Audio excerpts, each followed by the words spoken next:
Good morning.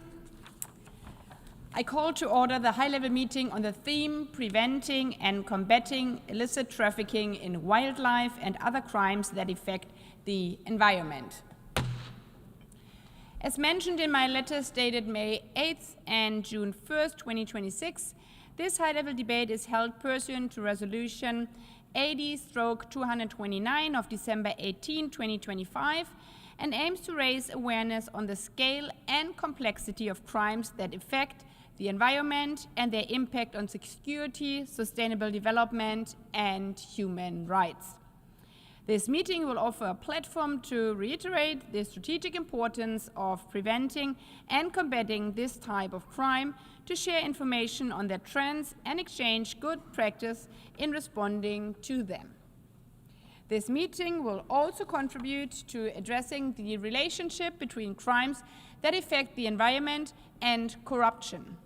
A summary of today's discussion will be transmitted at the Commission on Crime Prevention and Criminal Justice and to all member states.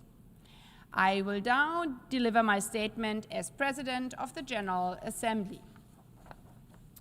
Excellencies, thank you for joining this morning's high-level debate on preventing and combating illicit trafficking in wildlife and other crimes that affect the environment. This important topic touches upon a wide range of interconnected concerns: biodiversity, law and order, peace and security, health and well-being, sustainable development, and economic growth, mirroring the interdependency of the three pillars of our Charter. Its comprehensive nature is a reminder that these crimes not only jeopardize our environment, but pose threats to our societies, institutions, and economies. Consider a few recent examples.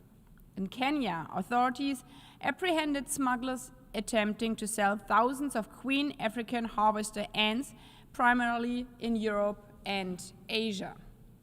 Here in the United States, an individual has been charged with poaching nearly 2,000 turtles from Florida for illegal sale in Taiwan. And in the Democratic Republic of Congo, recent mudslides triggered the collapse of unapproved and unregulated mines where criminal networks were allegedly extracting critical minerals and precious metals. Hundreds reportedly perished. And these are only examples from the last few months. UNODC's Wildlife Crime Report shows that wildlife crime remains a persistent global threat involving more than 160 countries and targeting thousands of species worldwide. Illegal deforestation, perhaps the most visible and well-documented of these crimes, accounts for over 40% of deforestation in tropical forests. All told, these crimes funnel resources to organized criminal networks, undermine the rule of law, enable tax evasion, and fuel corruption, all the while reducing financing for sustainable development. They also contribute to diversity loss, disrupt ecosystem, dismantle carbon sinks, and jeopardize human health and well-being. The evidence of this is clear. Removing queen ants from Kenya, for instance, could lead to the collapse of thousands of colonies and the loss of billions of ants, disrupting ecosystems and affecting pollination and agriculture.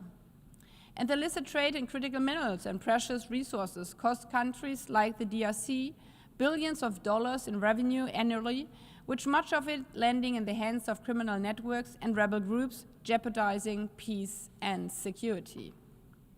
Today's debate is thus an opportunity to help address these interconnected challenges, raise awareness, strengthen implementation, and to make better use of the tools already at our disposal.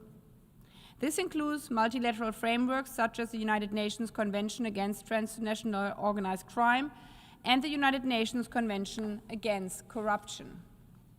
It includes environmental agreements such as the Convention on International Trade in Endangered Species of Wild Fauna and Flora, and the Basel Convention on the Control of Transboundary Movements of Hazards, Waste, and their disposal.